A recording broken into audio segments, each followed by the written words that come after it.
பெரம்பூர் சட்டமன்ற தொகுதிக்குட்பட்ட வியாசர்பாடியில் உள்ள சட்டமன்ற அலுவலகத்தை திறந்து வைத்த முதலமைச்சர் விஜய் எம்கேபி நகரில் உள்ள நியாய விலைக் கடையில் ஆய்வு நடத்தினார். முன்னதாக 50 பயனாளர்களுக்கு மின்னணு ரேஷன் அட்டைகளை வழங்கினார். தொடர்ந்து பயனாளர்களுக்கு ரேஷன் பொருட்களையும் வழங்கினார்.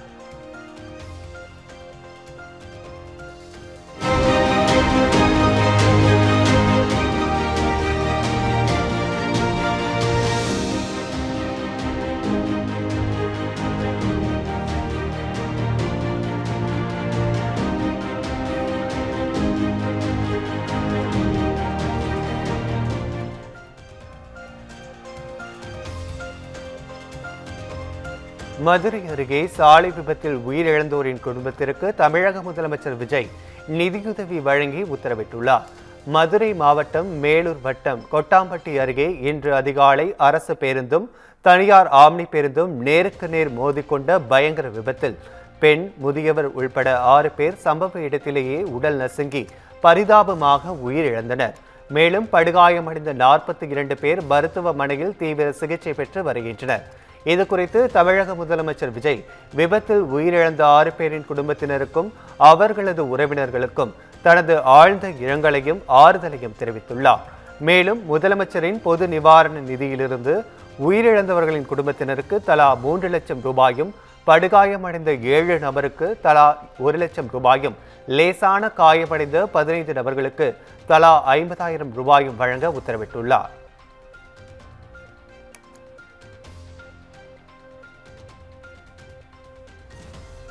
புதுச்சேரி மாநிலம் திருபுவன தொகுதியில் உள்ள 21 ரெஸ்டோ பார்களை உடனடியாக மூட வலியுறுத்தி கலால்துறை அலுவலகத்தை முற்றுகையிடும் போராட்டம் நடைபெற்றது.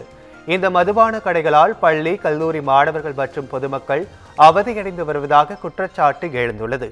இதுகுறித்து பலமுறை புகார் அளித்தும் நடவடிக்கை எடுக்காததால் ஆத்திரமடைந்த பொதுமக்கள் தாவேக சட்டமன்ற உறுப்பினர் சாய் சரவணன்குமார் தலைமையில் கலால்துறை அலுவலகத்தை முற்றுகையிட்டு கோஷங்களை எழுப்பினர்.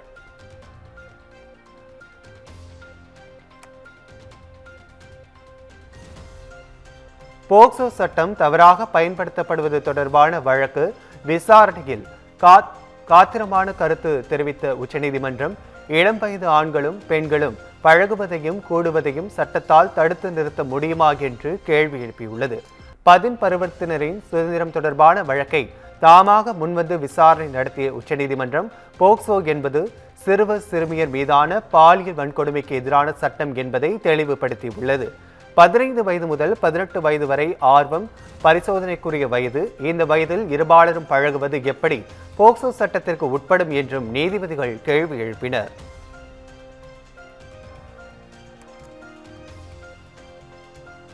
வளைகுடா நாடுகளிடமிருந்து மட்டும் அதிக அளவில் கச்சா எண்ணெய் வாங்கி வந்த இந்தியா, அமெரிக்கா, இஸ்ரேல், ஈரான் போருக்கு பின்னர் சுதாரித்துக் கொண்டது. 90 நாட்களுக்கு பெட்ரோலிய பொருட்களை கையிருப்பு வைக்கும் திட்டத்தை வகுத்து கொண்ட பெட்ரோலிய அமைச்சகம் அமெரிக்கா, பிரேசில் உள்பட பல்வேறு நாடுகளிடமிருந்தும் கச்சா எண்ணெய் வர்த்தகத்தை தொடங்கியுள்ளது. கடந்த காலத்தில் ஏற்பட்ட பெட்ரோலிய பொருட்களின் தட்டுப்பாடு இந்தியாவில் இனி ஏற்படாது என்றும் கூறப்படுகிறது.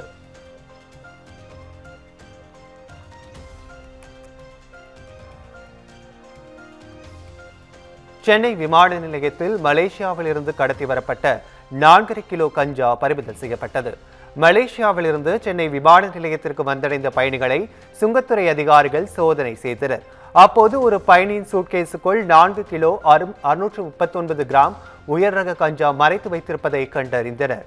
தொடர்ந்து கஞ்சா கடத்தலில் ஈடுபட்ட இளைஞரை சுங்கத்துறை அதிகாரிகள் கைது செய்து விசாரணை மேற்கொண்டு வருகின்றனர்.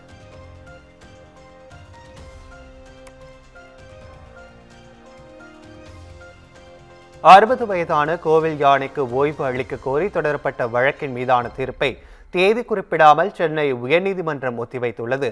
மயிலாடுதுறை மயூரநாதர் கோவில் யானையான அபயாம்பிகைக்கு என்கிற யானை 60 வயதை நெருங்குவதால் அதற்கு ஓய்வு அளிக்க கோரி கோவாவை சேர்ந்த அலோக் அஸ்வினி குப்தா என்பவர் வழக்கு தாக்கல் செய்திருந்தார். இந்த வழக்கு தலைமை நீதிபதி எஸ்.ஏ. தர்மாதிகாரி, நீதிபதி ஜி. அருள்முருகன் அமர்வில் விசாரணைக்கு வந்தபோது முறையாக பராமரிக்கப்பட்டு வருவதாகவும் எந்த காயமும் யானைக்கு இல்லை என்றும் அரசு தரப்பில் தெரிவிக்கப்பட்டது. யானையை வேறு இடத்திற்கு மாற்றுவது அதன் உயிருக்கு ஆபத்தாக முடிந்துவிடும் என இடையீட்டு மனுதாரர் தெரிவித்தார். அனைத்து தரப்பு வாதங்களையும் கேட்ட நீதிபதிகள் வழக்கின் மீதான தீர்ப்பை தள்ளி வைத்தனர்.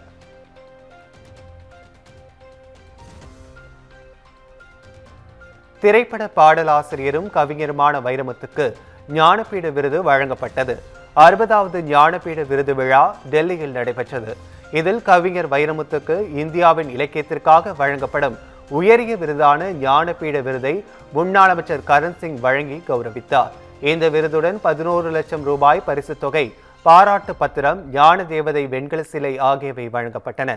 இந்திய மொழிகளில் சிறந்த எழுத்தாளர்கள், கவிஞர்களுக்கு வழங்கப்படும் இந்த விருதை 1975ஆம் ஆண்டு தமிழகத்திலிருந்து எழுத்தாளர் அகிலன் பெற்றார். இவர் எழுதிய சித்திரப்பாவை நூலுக்காக வழங்கப்பட்டது. இவரை தொடர்ந்து எழுத்தாளர் ஜெயகாந்தனுக்கு 2002ஆம் ஆண்டு வழங்கப்பட்டது. தற்போது ஞானபீட விருதை பெற்றதன் மூலம் இந்த விருதை பெற்ற 3வது தமிழ் ஆளுமை என்ற பெருமையை வைரமுத்து பெற்றுள்ளார்.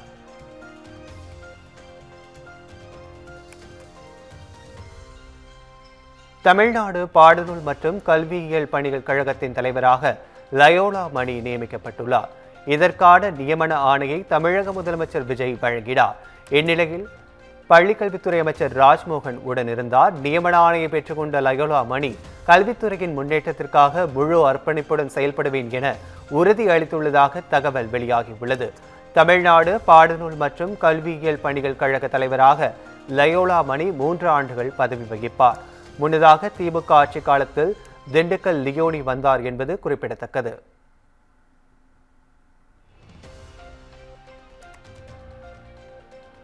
மக்களவை எதிர்க்கட்சி தலைவர் ராகுல் காந்தி எங்கே இருக்கிறார், என்ன செய்கிறார், யாரை சந்திக்கிறார் என்பதை காங்கிரஸ் கட்சி தெளிவுபடுத்த வேண்டும் என்று பாரதிய ஜனதா கட்சி கோரியுள்ளது.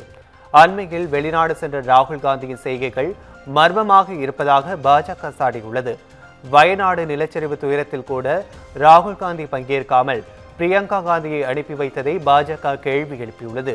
இது குறித்து பாஜக ஐடி பிரிவின் அமித் மால்வியா வெளியிட்ட பதிவில் 22 ஜூன் முதல் 13 ஜூலை வரை ராகுல் காந்தியின் பயணங்கள் குறித்து தெரிந்து கொள்ள வேண்டும் என்று வலியுறுத்தப்பட்டுள்ளது.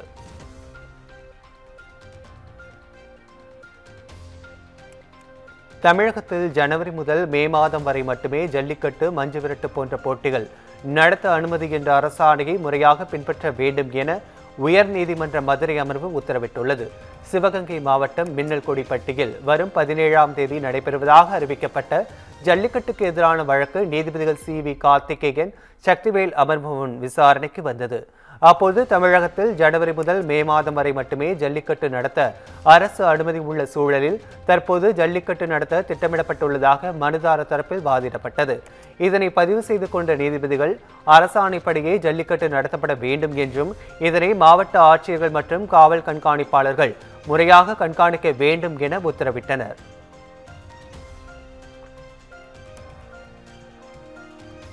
சொத்து தகராறில் சகோதரரையும் அவரது மனைவியையும் தாக்கிய வழக்கில் அமைச்சர் மரிய வில்சன் சமரச தீர்வு மையத்தில் நேரில் ஆஜரானார். தமிழக நிதியமைச்சர் மரிய வில்சன் புதுச்சேரி எழில் நகரில் உள்ள அவரது சகோதரர் மரிய குளோத் வீட்டின் கதவை உடைத்து உள்ளே சென்று அவரையும் அவரது மனைவி கரோலின் ஆகியோரையும் தாக்கியதாக போலீசார் வழக்கு பதிவு செய்திருந்தனர்.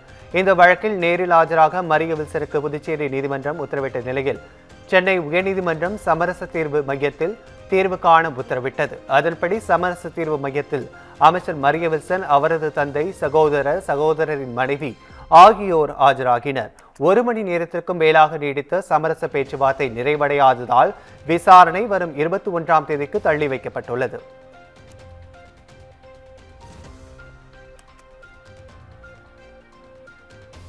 திருவள்ளூர் மாவட்டம் பெரியபாளையம் அருகே அமோனியா வாயு கசிவால் 18 பேர் உயிரிழந்த தனியார் தொழிற்சாலைக்கு இன்று முழுமையாக சீல் வைக்கப்பட்டது. கன்னிகைப்பேரில் உள்ள தனியார் இறால் பதப்படுத்தும் தொழிற்சாலையில் கடந்த ஜூன் 21 அன்று ஏற்பட்ட அமோனியா வாயு கசிவு காரணமாக 18 தொழிலாளர்கள் உயிரிழந்தனர். தொடர்ந்து ஆலையின் குழாய்களில் எஞ்சியிருந்த சுமார் 2 டன் அளவிலான அமோனியா வாயுவானது கந்தக அமிலம் கொண்டு அகற்றப்பட்டு டேங்கர் லாரிகள் மூலம் சென்னை மணலிக்கு பாதுகாப்பாக மாற்றப்பட்டது. தொடர்ந்து கடந்த 8ஆம் தேதி ஆலை அலுவலகம், கிடங்கு மற்றும் தங்குமிடம் உள்ளிட்ட 5 முக்கிய அறைகளுக்கு அதிகாரிகள் சீல் வைத்தனர். தொடர்ந்து மின்சாரம் துண்டிக்கப்பட்ட நிலையில் இன்று இந்த தொழிற்சாலைக்கு வருவாய்த்துறை அதிகாரிகள் முழுமையாக சீல் வைத்துள்ளனர்.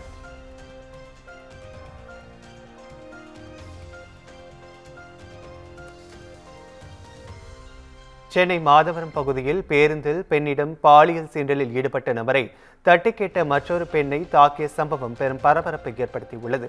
பாரிமுனையில் இருந்து மாதவரம் சென்ற பேருந்தில் பயணிக்கு பெண்ணிடம் அருகில் இருந்த நிபர் பாலியல் சீண்டலில் ஈடுபட்டதாக கூறப்படுகிறது.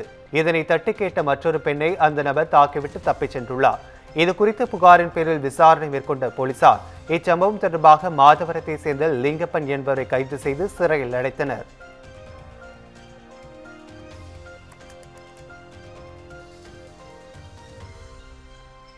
ஆப்பிரிக்காவின் கிளிமஞ்சாரோ மலையில் உலகின் மிகப்பெரிய இந்திய தேசிய கொடியை ஏற்றி இந்தியர்கள் புதிய உலக சாதனையை படைத்துள்ளனர். இந்தியாவின் பல்வேறு மாநிலங்களைச் சேர்ந்த 16 பேர் கொண்ட குழு இதில் பங்கேற்றது. வரலாற்று சிறப்புமிக்க இந்த சாதனையை முடித்துவிட்டு தாயகம் திரும்பிய சாதனையாளர்களுக்கு சென்னை விமான நிலையத்தில் உற்சாக வரவேற்பு அளிக்கப்பட்டது.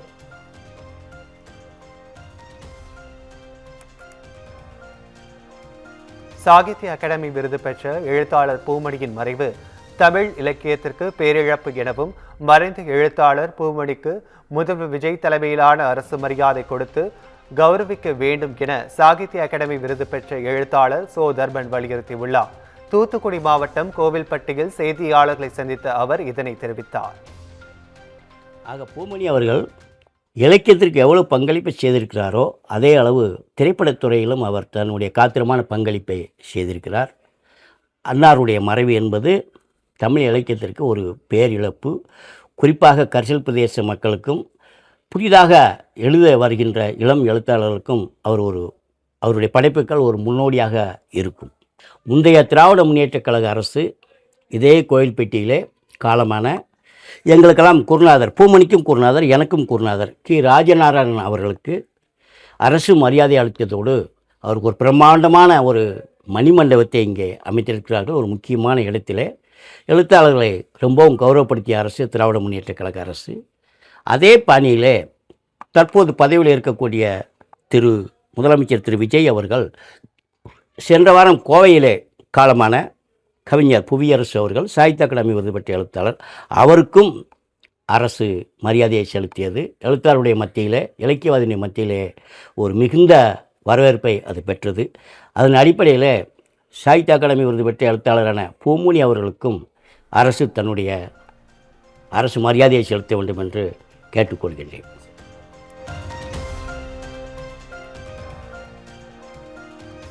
சென்னை ஆர்கே நகரில் திமுக வட்ட துணை செயலாளர் ராஜாவை மர்ம நபர்கள் கத்தியால் கொடூரமாக வெட்டிய சம்பவம் பெரும் பரபரப்பை ஏற்படுத்தியுள்ளது.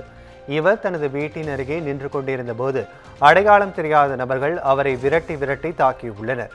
இந்த தாக்குதலில் படுகாயமடைந்த ராஜா சிகிச்சைக்காக மருத்துவமனையில் அனுமதிக்கப்பட்டுள்ளார். இதையடுத்து சிசிடிவி காட்சிகளை அடிப்படையாக கொண்டு தப்பியோடிய குற்றவாளிகளை காவல்துறையினர் தீவிரமாக தேடி வருகின்றனர்.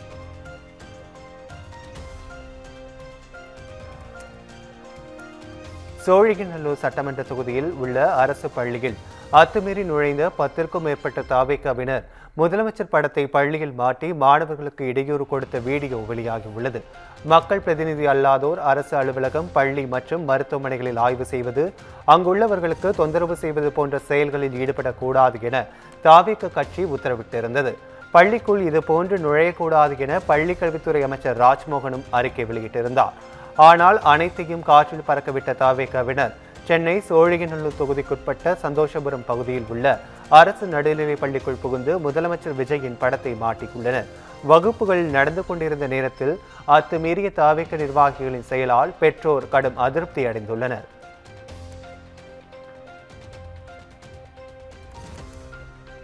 முதலமைச்சரை விமர்சித்ததாக குளித்தலையில் திமுக தகவல் தொழில்நுட்ப அணி பிரமுகரை போலீசார் கைது செய்தனர். கரூர் மாவட்டம் குளித்தலை திமுக தகவல் தொழில்நுட்ப அணி பிரமுகரான தங்கமணி முதலமைச்சர் குறித்து முகம் சுழிக்கும் வகையிலான பதிவுகளை வெளியிட்டதாக தெரிகிறது.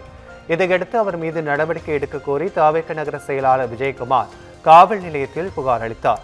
அதன் பேரில் விசாரணை மேற்கொண்ட போலீசார் மாற்றுத்திறனாளியான தங்கமணியை கைது செய்து நீதிமன்றத்தில் ஆஜர்படுத்தினர். தொடர்ந்து 2 கால்களும் பாதிக்கப்பட்ட மாற்றுத்திறனாளி என்பதால் அவரை ஜாமீனில் விடுவித்து நீதிபதி உத்தரவிட்டார்.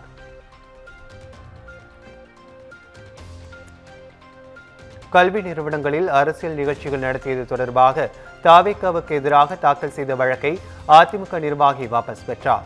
தமிழ்நாட்டில் உள்ள பள்ளி கல்லூரிகளில் தாவேக நிர்வாகிகள் மாணவர்களை வைத்து அரசியல் பிரச்சாரம் செய்வதாக கூறி அதிமுக நிர்வாகி பரமசிவம் என்பவர் உயர்நீதிமன்றத்தில் வழக்கு தொடர்ந்தார்.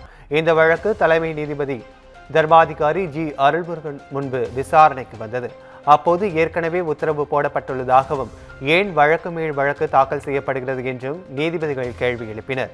வழக்கில் ஆஜரான அரசு தரப்பு கல்வி நிறுவனங்களில் அரசியல் நிகழ்ச்சிகளுக்கு தடை விதித்து சுற்றறிக்கை வெளியிடப்பட்டுள்ளதாக விளக்கம் அளித்தது.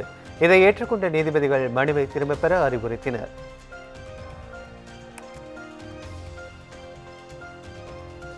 தமிழ்நாட்டில் பசுக்கள் கன்றுகளை வெட்ட சென்னை உயர்நீதிமன்றம் விதித்த தடையை நீக்கி உச்சநீதிமன்றம் உத்தரவிட்டுள்ளது. பக்ரீத் பண்டிகையை மட்டுமின்றி இதர நாட்களிலும் பொது இடங்களில் மாடுகள் மற்றும் கன்றுக்குட்டிகளை வெட்டக்கூடாது என்று சென்னை உயர்நீதிமன்ற நீதிபதி ஜி ஆர் சுவாமிநாதன் தலைமையிலான அமர்வு உத்தரவிட்டிருந்தது. இந்த உத்தரவு நடைமுறை சிக்கல்களை ஏற்படுத்தும் என்பதால் இதற்கு தடை கோரி தமிழ்நாடு அரசு சார்பில் மேல்முறையீடு செய்யப்பட்டது. இந்த மனுவை விசாரித்த உச்சநீதிமன்றம் பசுக்கள் கன்றுகளை வெட்ட விதித்த தடையை நீக்கி உத்தரவிட்டுள்ளது.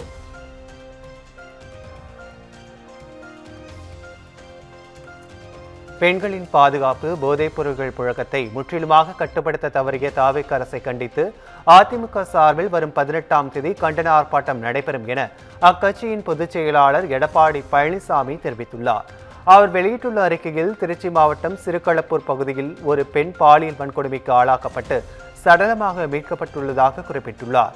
அதேபோல் போதைப் பொருட்கள் புழக்கத்தை கட்டுப்படுத்துவதில் போதிய அக்கறை காட்டப்படவில்லை என மக்கள் குற்றம் சாட்டுவதாகவும் கூறியுள்ளார். இது ஆட்சியாளர்களின் அலட்சியத்தையும் மெத்தன போக்கையுமே காட்டுகிறது என்றும், அத்துடன் குதிரை வீரத்தை ஊக்குவித்து வரும் தாவேக அரசை கண்டித்து வரும் சனிக்கிழமையன்று புள்ளம்பாடி அண்ணா திடலில் கண்டன ஆர்ப்பாட்டம் நடைபெறும் என தெரிவித்துள்ளார்.